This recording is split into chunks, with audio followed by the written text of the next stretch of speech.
as much souls as possible and succeed in this kind of things. Kaja staying on the mid lane, just showing up the enemy heroes. Is he going to work on the Tamus here? But Tamus is pushing the wave and going to not going to the mid lane. He's trying to get the jungle minion, but like, you know, the typical start. You know, it's funny. This is the first time I've seen a Thomas go up against a CC.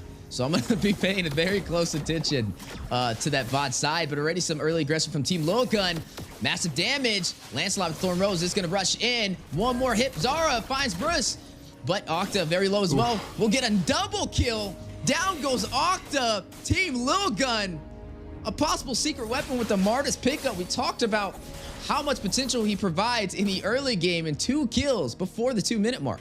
Yeah, this is exactly how you should use Martis. You should use his early game advantage as much as possible with the invades on the enemy jungle and on the lane pressures. And that's exactly what Team Lilgun is doing. Wow, that's super good.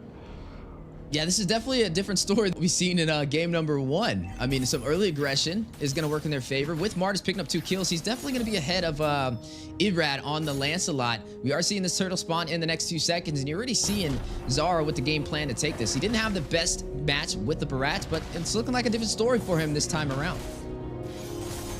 Yeah, but it's like too early to judge, like, you know, but it's a good start to like 1.5k gold lead already and working on that turtle.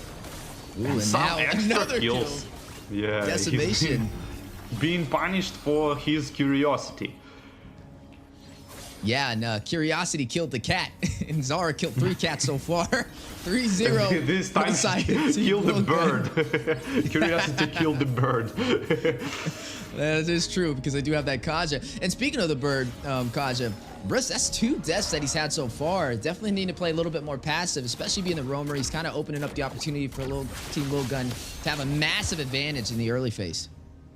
Yeah, but this Lancelot is still dangerous, even though he's kind of in a disadvantage here, level 5 against almost level 7, and but still trying to fight for it, and it's pretty good to see. And now he's going to pay for this, like trying to steal. I mean, trying to not give the steal of this Ursa to the Martis, but being punished for that. Team Lilgun seems like they reloaded. Yeah, and you're going to see Bruce off screen. He's going to catch Baybex. That's going to be the first kill for RRQ Hoshi. Irad finding his first death of the game.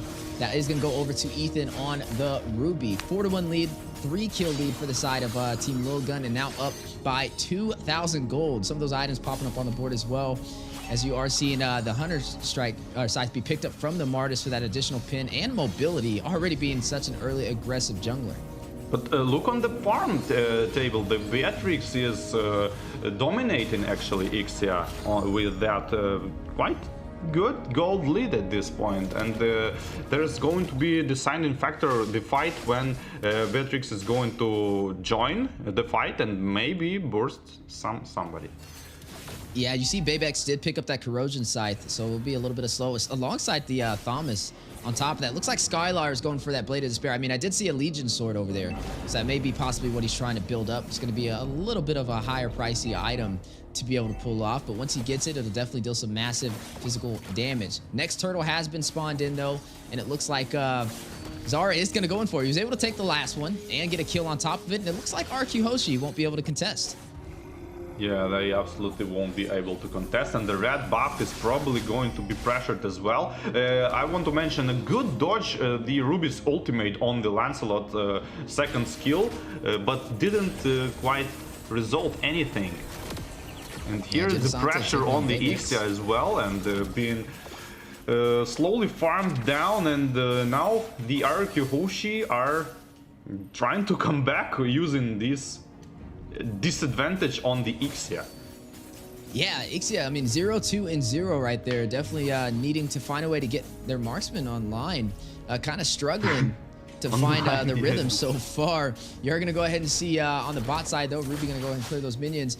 4-2 so far. Team Lilgun off to a great start in the early phase. RRQ Hoshi Now sitting on the back end, this may be an even series if they're not careful. They are sitting at match point though, so if they find the rhythm, could be a game ender. But I'm offended for a two-man set. Ethan finds Skylar. You're going to see them still battling it out inside of the tier 1 turret. Thorn Rose going down, the dash in, but no Phantom Execution to take down Ethan.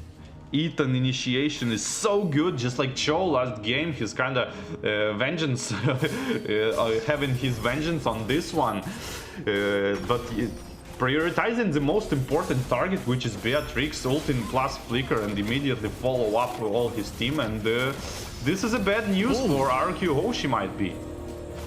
Zara able to take down Bruce, almost able to get another. The Nether Realm as a saving grace, keeping Genesante alive right there. But you're looking at Zara with a really good start. 4-0-2 on the Martis. Yeah, that's exactly what you want to see on the Martis. And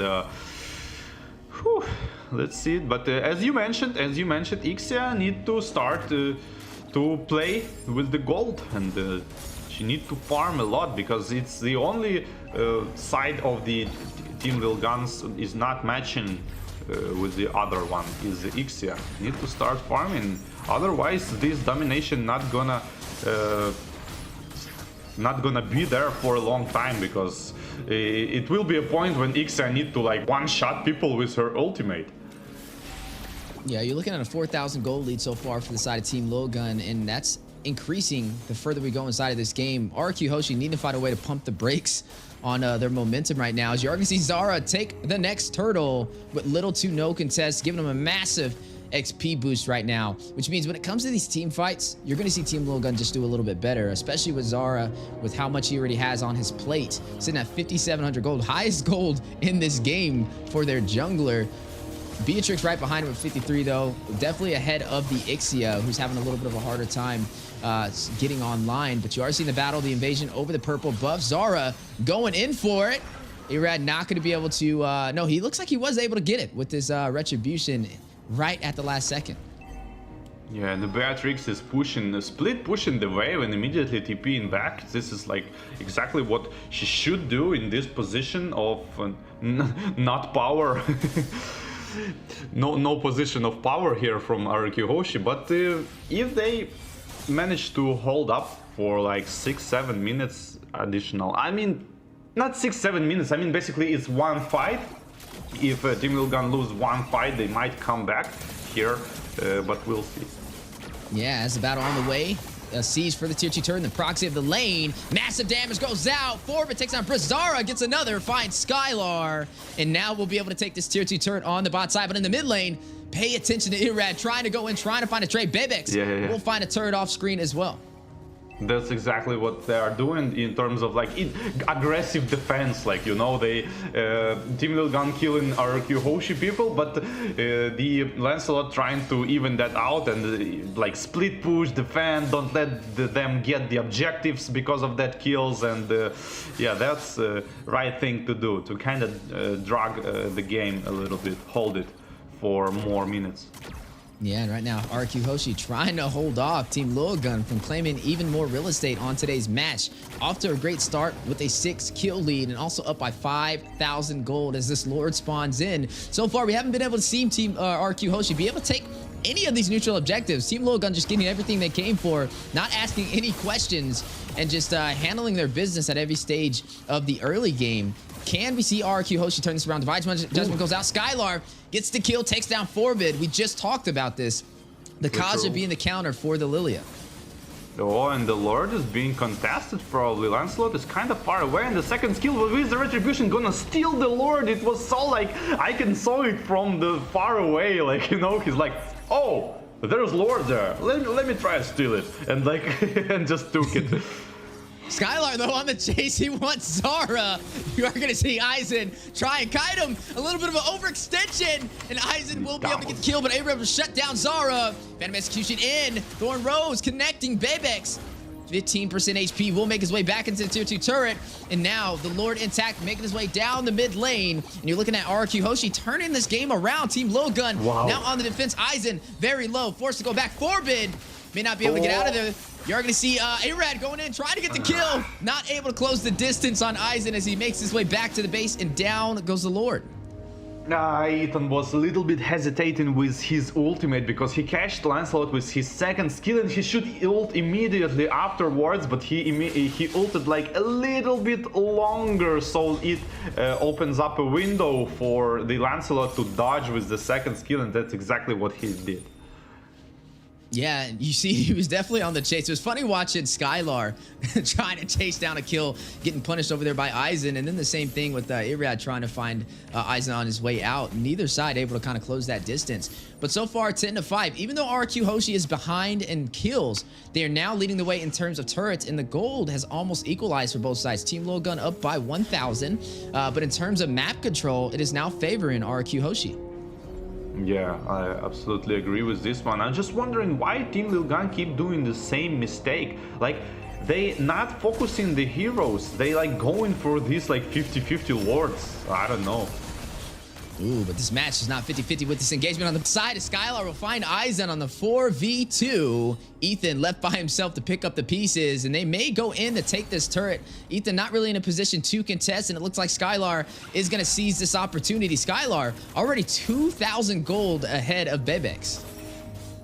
Yeah, and the double ultimate on the Beatrix just to follow up Kaja's ultimate, Divine Judgment, and like so synchronized. Like as soon as Kaja ult, they're like grenades are flying in, and the pistols are already being loaded, ready to follow up, and the super fast kill. No vengeance for Tamus because it's impossible to use while being ulted with Kaja or Franco. And yeah, taking the full advantage out of that.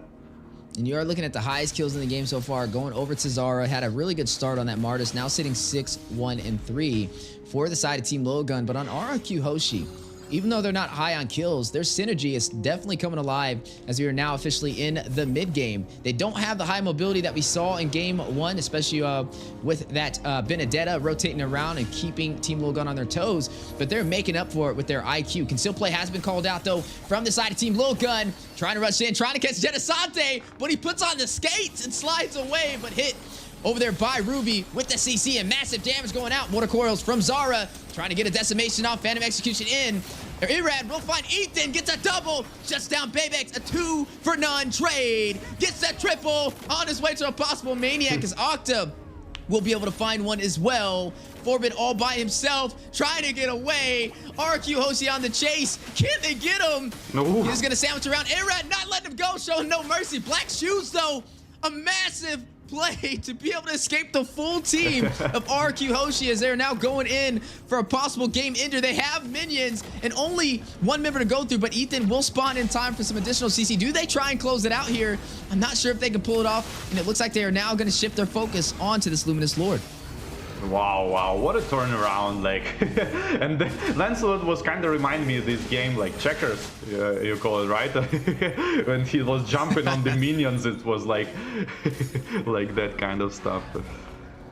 I will say Irad is thirsty for the kills. The way he's rotating around, the way he pathed over into the inhibitor turret to try and box out Forbid from escaping, but the black shoes at the last second to wrap back around into the inhibitor for the mid lane saved his life right there and avoided a full wipeout in a game ender. That could have been everything out for Team Lilgun as they're currently sitting 0-1. If RRQ Hoshi closes this game out with this Luminous Lord, it will be a 2-0 sweep, and they will have a big advantage for Group Stage A.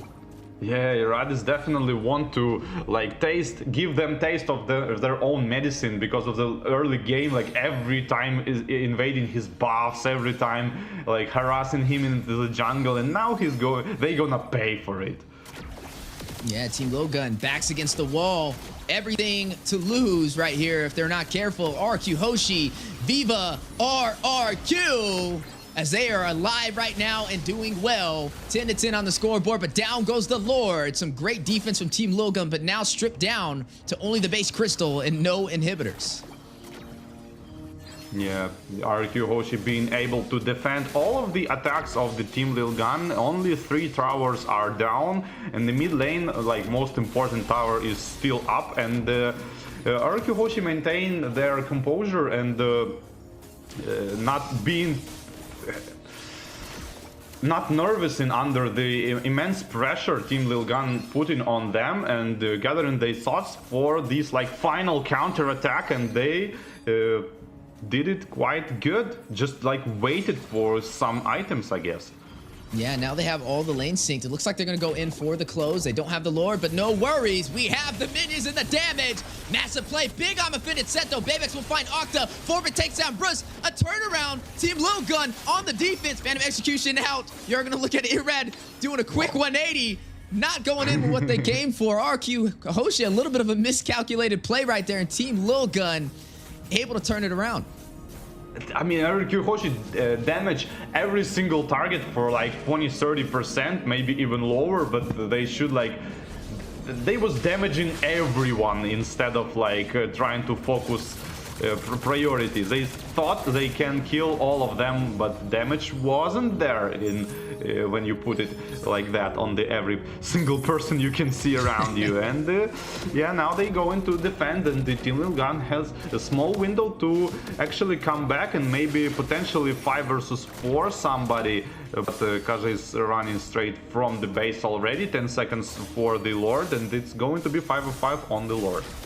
Ooh, but the aggressive play, Genesante caught in the middle, uses the Winter Truncheon, but not going to be able to hold him off. Second saving grace, Immortality, been procced, and he goes down. Zara with the decimation, one member falling for RRQ Hoshi. And now you're seeing some heavy focus in the mid lane. Luminous Lord spawned in, and Team Lilgun with the advantage of numbers. Wow, insanely good, you know, the freeze into the immortality, and on top of that, Faramis tried to ult, but he actually like slipped a little bit, and the ult didn't proc on him with the immunity effect. It might be enough to survive for the counter attack, and the ultimate Divine Judgment goes into Martis and trying to follow up on Beatrix with the damage, but it's not enough. And now Martis is gonna keep working on the Lord. I don't know if it's a good idea or not, but Phantom Execution going in, trying to get the Lilia, but not gonna happen because of that Ruby with the spoke on the drop against Assassins is so good. Yeah, Irad did fall though, so there's no retribution for RRQ Hoshi, and now a possible opportunity with the numbers from Team Lilgun to close this game out. Octa gets a kill. Zora takes down Skylar. That's gonna be a 2-for-2 trade so far. Looks like the numbers have equalized. RRQ Hoshi finding a way, finding a will. Burst will take down Forbid. 2 more members left to go through. Make it 1. Zora Immortality has been procced. May not be able to get out of there. Ringo order for the slow. Burst on his tail. Can they take him down? Octa will. He won't fall. That's going to leave Genesante in the base trying to close it out. Ethan left to defend against the 3-man team of RRQ Hoshi, looking for the 2-0 sweep. Eisen joining the party, gonna use that Cotter Inferno last minute, trying to hold him off. 25%, 5%, Viva RRQ as they get the 2-0